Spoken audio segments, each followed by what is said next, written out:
Bonjour à tous, quel meilleur jour pour faire cette vidéo qu'un jour où il pleut, il y a du vent et aussi il y a quelques secondes de cela il y avait du soleil. La nature, qu'est-ce qu'elle a fait? Elle pleure, elle se met en colère, elle rigole aussi, le vent, la pluie, le soleil. C'est ainsi la proposition que je vous fais en tant que guérisseuse et guide de l'âme. Je suis également artiste, mais là cette vidéo c'est plutôt moi en tant que guide de l'âme et guérisseuse qui vous le dit par rapport aux expériences que j'ai pu mettre en place et aussi ce que je propose aux personnes que j'accompagne. Nos émotions, elles sont là pour circuler.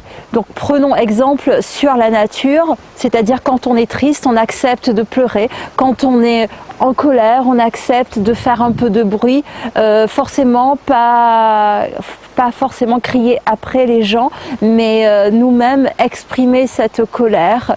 Quand on est heureux, d'accepter de sourire et de gesticuler. Donc pratiquement comment ça se passe, c'est quand on est en colère par exemple, l'idée ça va être de pouvoir de gesticuler ou de grimacer et de faire un son pour exprimer sa colère. Quand on est triste, l'idée ça va être de pouvoir prendre le temps de pleurer quand on a besoin de pleurer. Donc pour gérer nos émotions, déjà voyons nos émotions plutôt comme une partie de la nature, une partie de nous-mêmes, et c'est pas les gérer, c'est plutôt les accepter, les accueillir, les exprimer. Ensuite, une fois qu'on a exprimé notre émotion, on est également demander d'une certaine façon, notre corps, notre être et nos émotions nous demandent de pouvoir nous réconforter un tout petit peu. Donc quand on a par exemple exprimé une colère, c'est pour remplacer l'espace vide qui a été créé quand on a pleuré.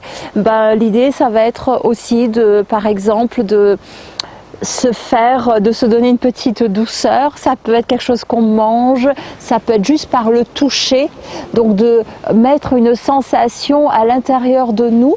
Donc je l'explique dans d'autres vidéos, cette histoire de mettre une sensation de douceur ou de paix à l'intérieur de nous.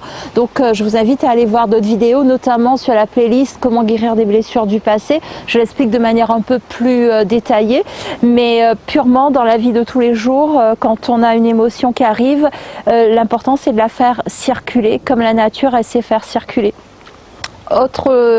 Et ensuite la troisième étape, c'est que les émotions elles existent pour une raison, elles sont pas là pour nous embêter.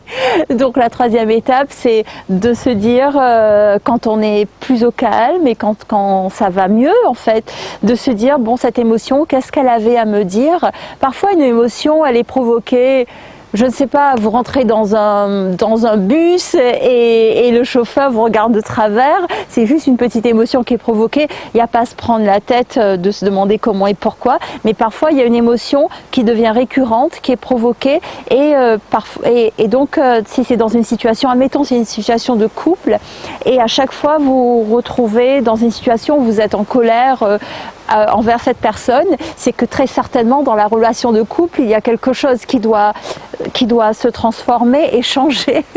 Donc l'émotion elle nous demande aussi, elle est là comme indicateur. Donc gérer ses émotions c'est d'abord l'accepter, l'exprimer, remettre un peu de paix à l'intérieur de soi et ensuite voir si quelque chose doit être modifié dans notre vie, dans notre attitude, dans nos circonstances.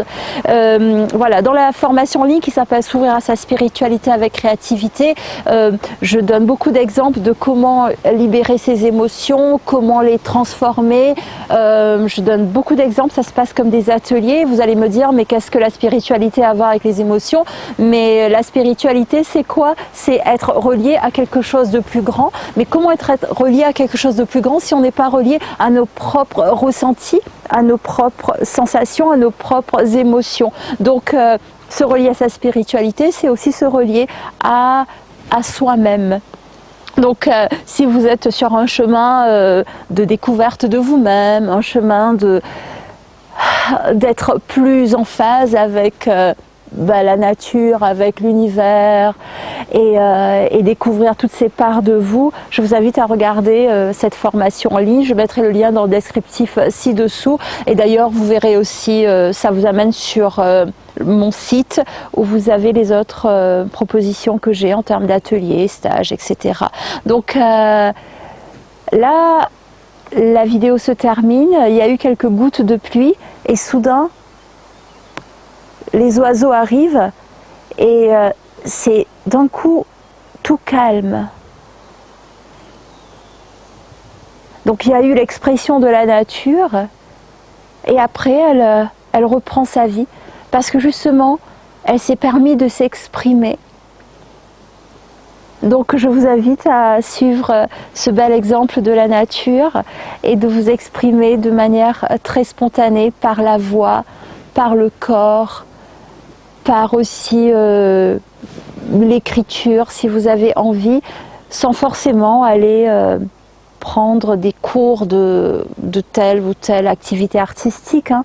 C'est juste spontanément, je ferme les yeux, si je suis triste ou en colère, j'accepte de le ressentir.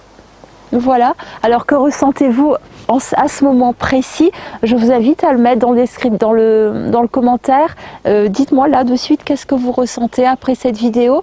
Ça vous permet d'accepter vos ressentis. Et liker la vidéo, moi ça me permet de voir votre ressenti également.